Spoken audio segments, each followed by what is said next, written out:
Olá pessoal, como vai? Espero que você e seus familiares estejam bem. Dando início às nossas atividades do PET Volume 2, hoje em Filosofia nós vamos falar de um importante pensador grego. Esse pensador, conhecido como Sócrates. Sócrates nasceu no ano de 470 e morreu no ano de 399 a.C. É interessante relembrar que os primeiros filósofos pré-socráticos, ou os filósofos da física ou da natureza, eles buscavam, a partir da observação, da reflexão, do questionamento, a arqué, a causa primeira de todas as coisas. Entretanto, Sócrates vai ter uma outra preocupação em sua filosofia.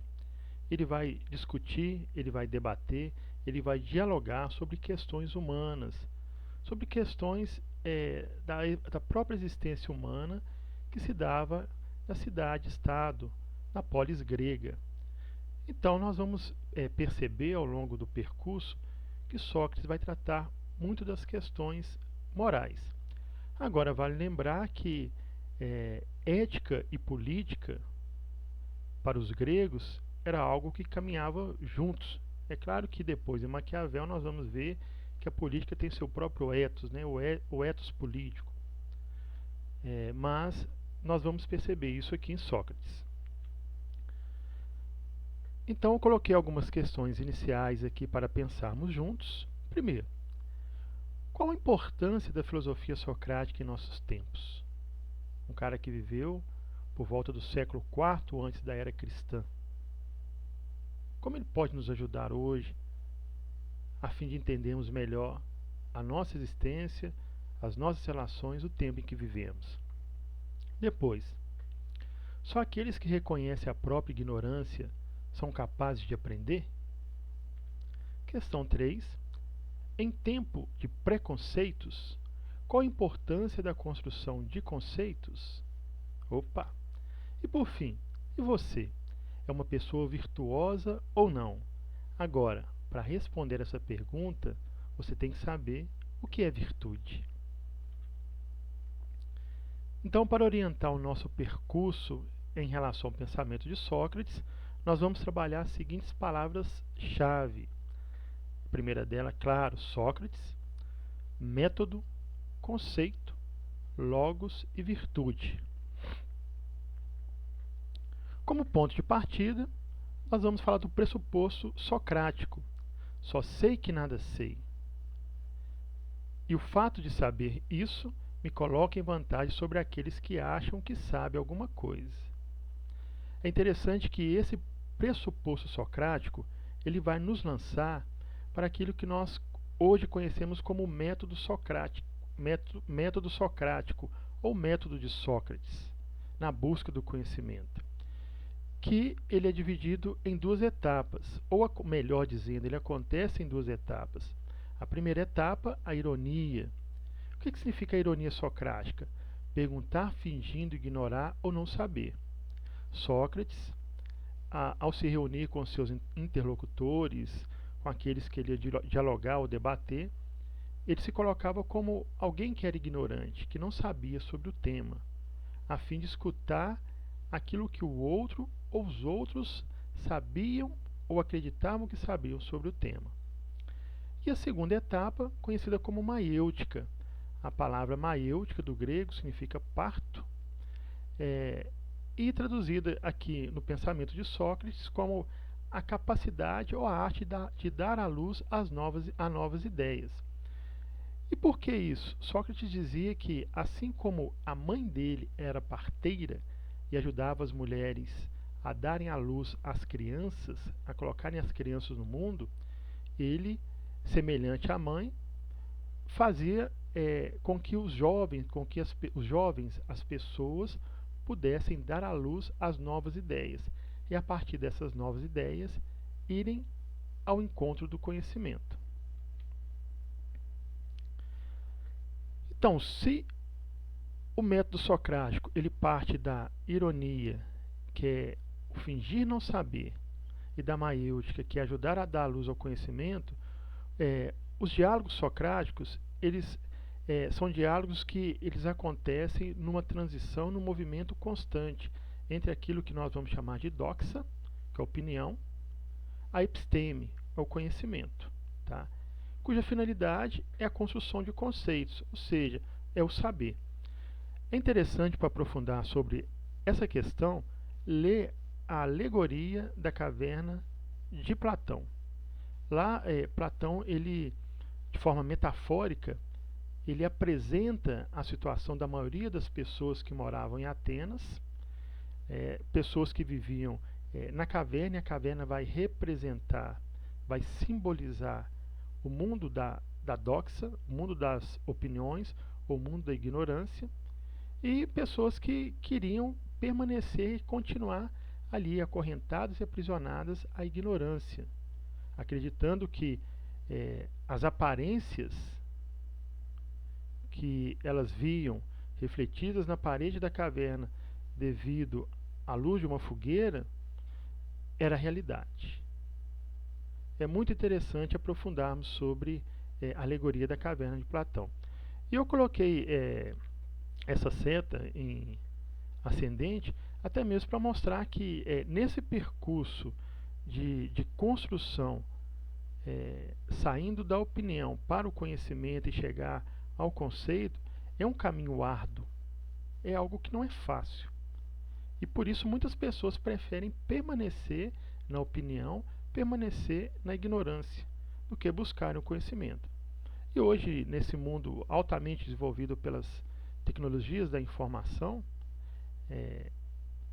muitas pessoas, além de ficar presas às opiniões, à ignorância, querem receber tudo pronto, as informações prontas.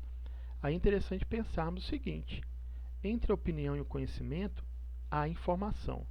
E informação não é conhecimento ainda. Informação é apenas informar sobre algo que está acontecendo ou algo que aconteceu. Agora, cabe àquele que quer de fato buscar o conhecimento, se esforçar, dedicar, pesquisar, indagar, refletir, para buscar o conhecimento em relação àquilo que foi informado.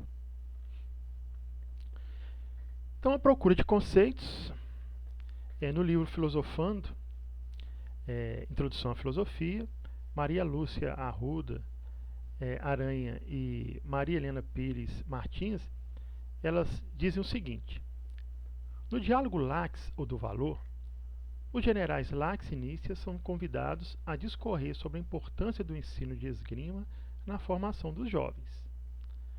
Sócrates reorienta o debate ao indagar a respeito de conceitos que antecedem a discussão, ou seja, o que se entende por educação e por virtude. Um ponto interessante: para falar sobre a importância do ensino, é preciso saber o que é o ensino, o conceito da palavra ensino. E Sócrates vai acrescentar educação e virtude. Dentre as virtudes, Sócrates escolhe uma delas e indaga: o que é a coragem? Lax acha fácil responder: aquele que enfrenta o inimigo e não foge no campo de batalha é o homem corajoso.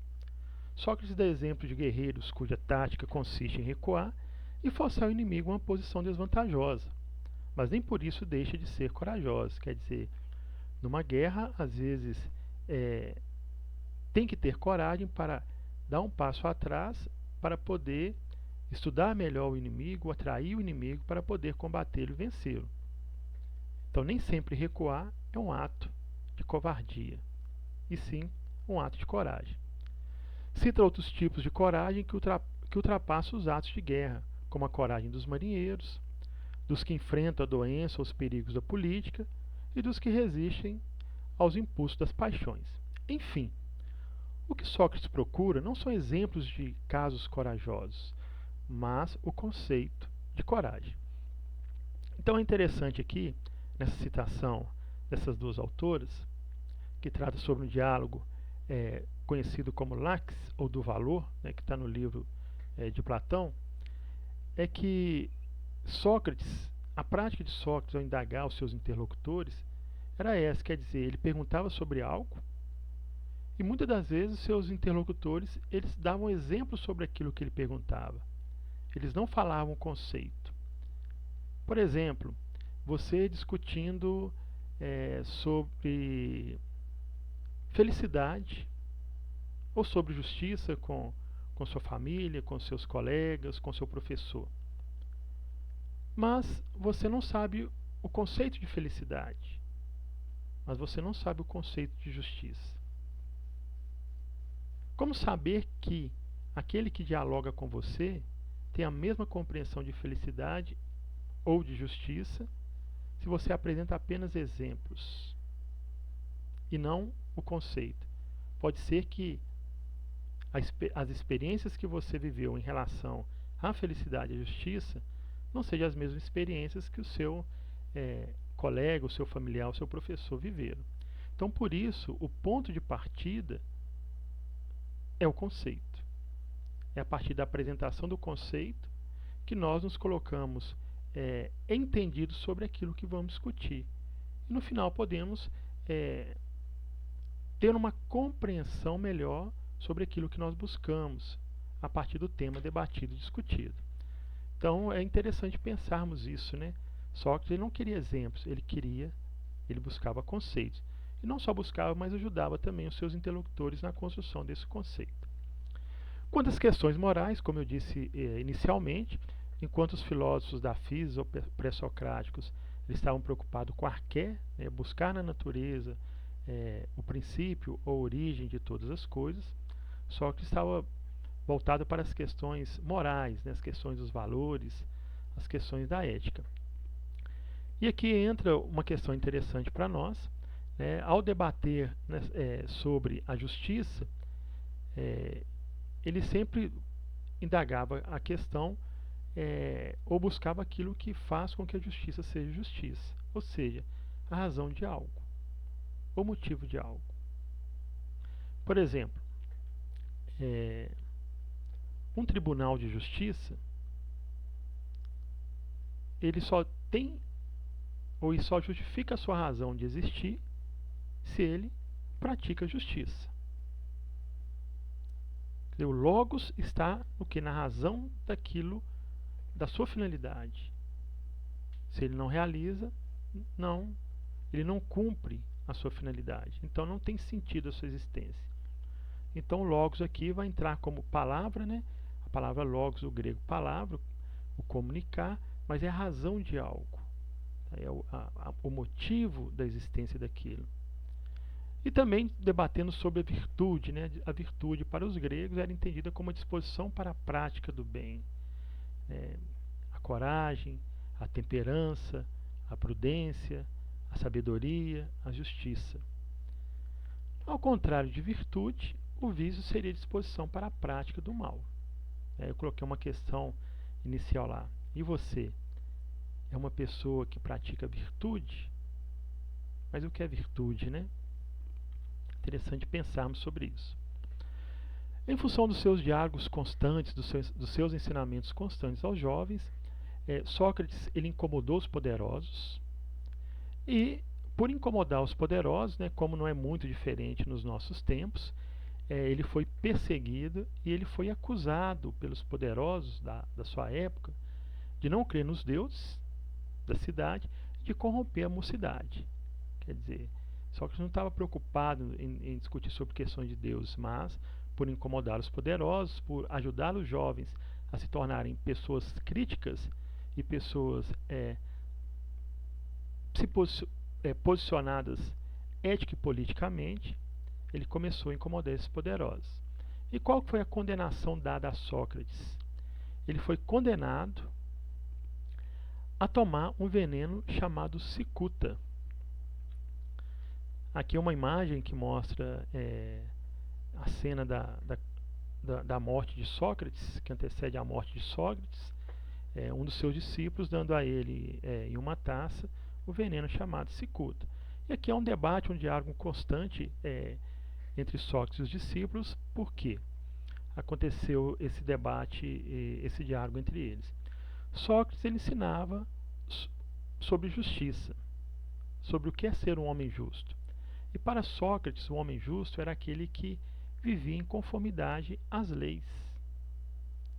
Aí entra a questão. Uma vez que ele foi condenado pela lei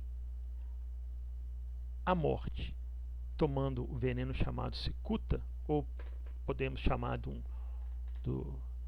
suicídio, não sei se seria o termo correto, mas condenado à morte tomando o veneno chamado cicuta, ele dizia o seguinte: se eu não cumprir a lei, tudo aquilo que eu ensinei, eu julguei fora. Não estarei sendo um homem justo. Então ele assume a condenação porque, segundo ele, o homem justo é aquele que vivia em conformidade à lei. E é uma questão muito interessante para debatermos, né, em relação à questão da lei. Agora, vale também lembrar, enquanto pessoas reflexivas, críticas, se a lei é justa ou não. Aqui as nossas referências bibliográficas. Essa aula está presente lá nas páginas 112 a 116. E aqui as referências das figuras, das imagens que eu coloquei aí nos slides. No mais, faço atividades aí do PET volume 2, referente ao tema, né, a Sócrates, e vamos aí conversando, tirando dúvidas durante as nossas aulas aí, aulas remotas nos nossos canais de comunicação. Um abraço e até a próxima.